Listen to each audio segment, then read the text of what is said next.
Yo, what is going on everyone? It's me, Mr. Premps, and I am back with another One Piece video, and today we're taking a look at One Piece manga chapter 1026 and my predictions, or should I say, what I expect to happen in the upcoming chapter. And if I'm honest, I think this is going to be one that pretty much everyone expects, particularly when it's in the forefront of everything that's going on right now.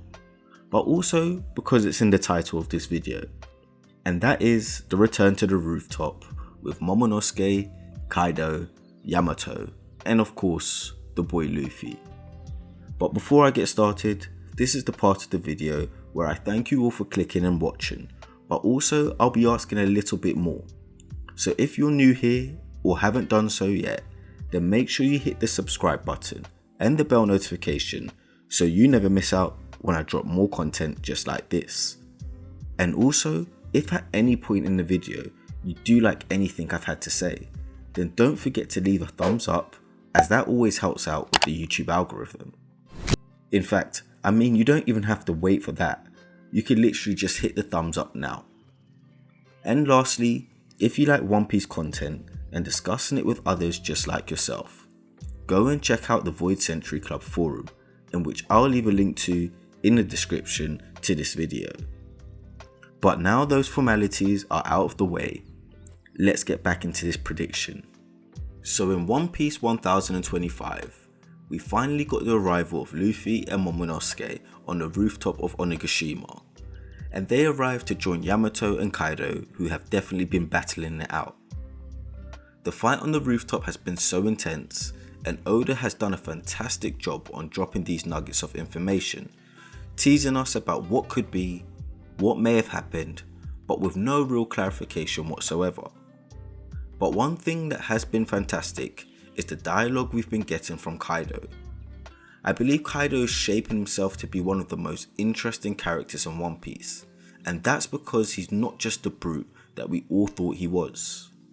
Kaido has proven himself to be one of the most layered characters we've had in One Piece, and I know a few of you may come for me on that statement, but it's honestly really true.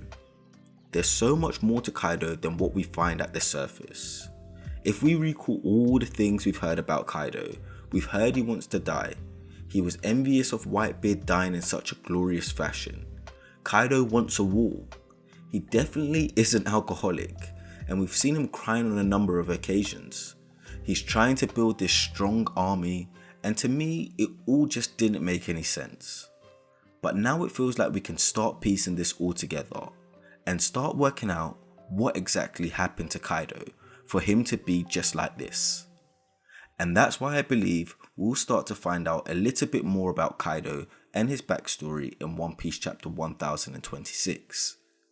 I want to hone in on something that Kaido said to Yamato in the last chapter, as he talks about her not being able to escape her bloodline, and that she's alone and will always be alone, that she has no friends, and that anyone who ever showed her any love is dead.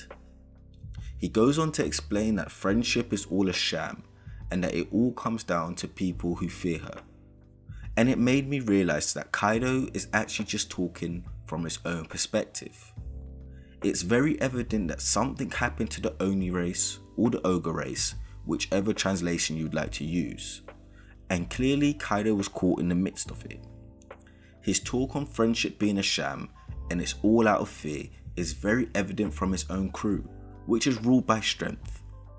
And the fact he talks about being alone might actually just be explaining that he himself does feel alone.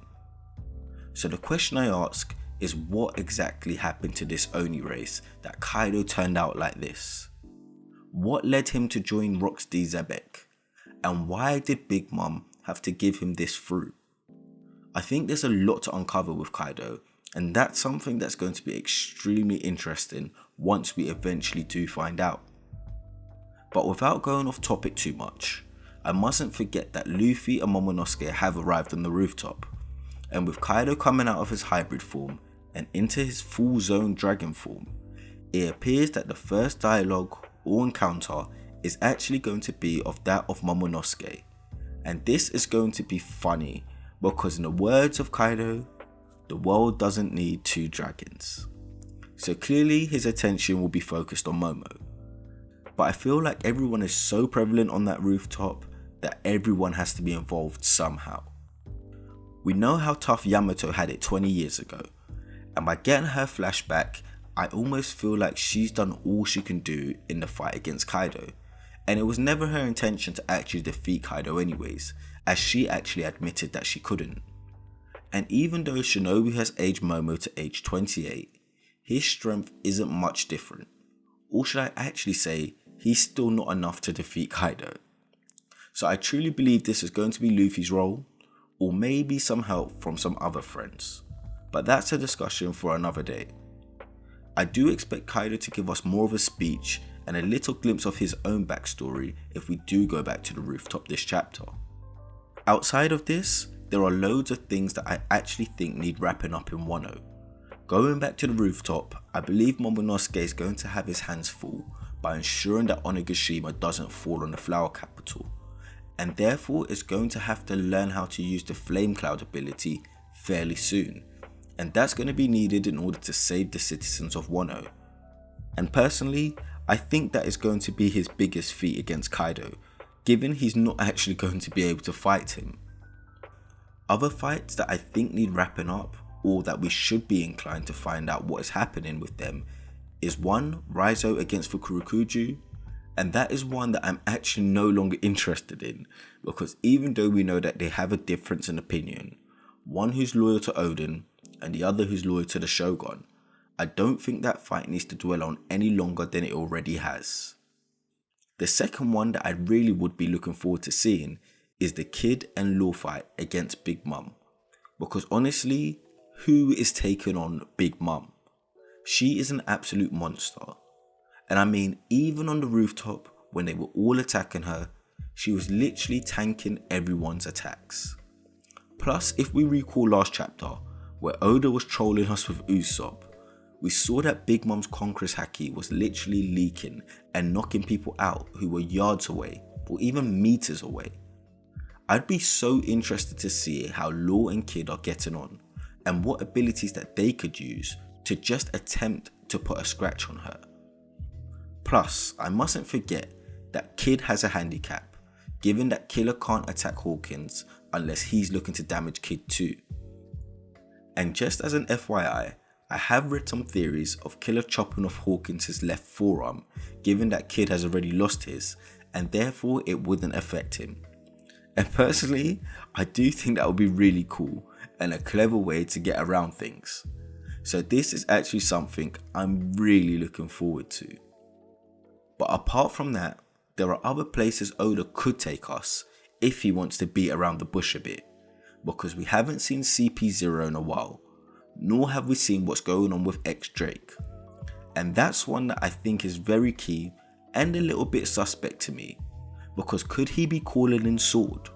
Or could he be calling in some other Navy members somehow? There's actually so much going on in Wano or Onigashima, depending on how you're looking at it, but it's absolutely fantastic. But I guess that just about does it for me. I don't want to dwell on things too much, as there is a lot happening in Wano right now. We have everything that's going on with King, Queen, Zoro, Sanji. And is Jinbei and Frankie all going to link up and, maybe see Luffy? I have no idea where Oda's going to take us. As there's a lot happening in Wano country and Onigashima at the moment, and realistically predictions are always a shot in the dark, I just hope that Oda continues to keep things entertaining. I do think it would make sense for Oda to go back to the rooftop, but knowing Oda, there's probably something we've forgotten, like Denjiro and Kinemon, and he decides that he wants to go and cover that off. But I guess we'll just find out in a couple days time. But let me know what you all think. Do you think we'll go back to the rooftop and potentially get some of Kaido's backstory? Or do you think that Oda completely moves away and takes us onto one of the lower levels and covers something else off? Let me know down in the comments. And as always, if you like anything I've had to say, please make sure you leave a like on the video, and if you like weekly One Piece content, then make sure you subscribe to the channel so you never miss out when I drop more content just like this. Say